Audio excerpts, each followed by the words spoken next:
It goes against all of our strongest instincts, but sometimes one of the very best things you can do to solve a problem is just sit still. I learned that one the hard way when I was in high school.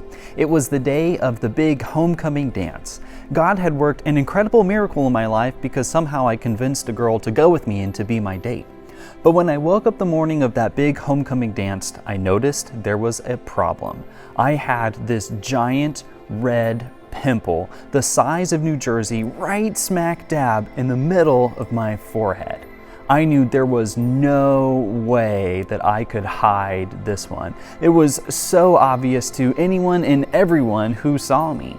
So I did what any reasonable, thoughtful, wise high school student would do. I went into mad scientist mode and tried to think of anything and everything I could do to get rid of it.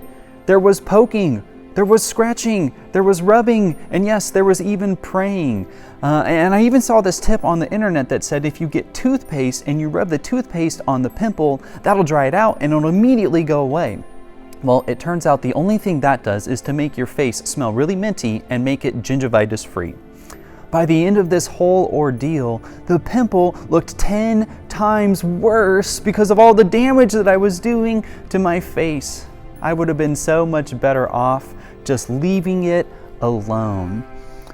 Sometimes when we're faced with a major challenge or a major obstacle in our life, the very best thing we can do is to just sit still. When the nation of Israel was marching out of Egypt after generations of being enslaved there, you knew that they were so excited about their freedom, about their new life, the new possibilities. Well, the Egyptians kind of came to their senses and realized how foolish it was to let this nation go, their free labor go. So they rallied their Egyptian army and they started chasing the nation of Israel through this desert. Israel was backed up against this uncrossable body of water, the Red Sea. They were being chased by this undefeatable army that was so much bigger and so much stronger. They were surrounded by miles and miles and miles of uninhabitable desert. I mean, there was no solution here. There was nothing they could think of that would get them out of this situation.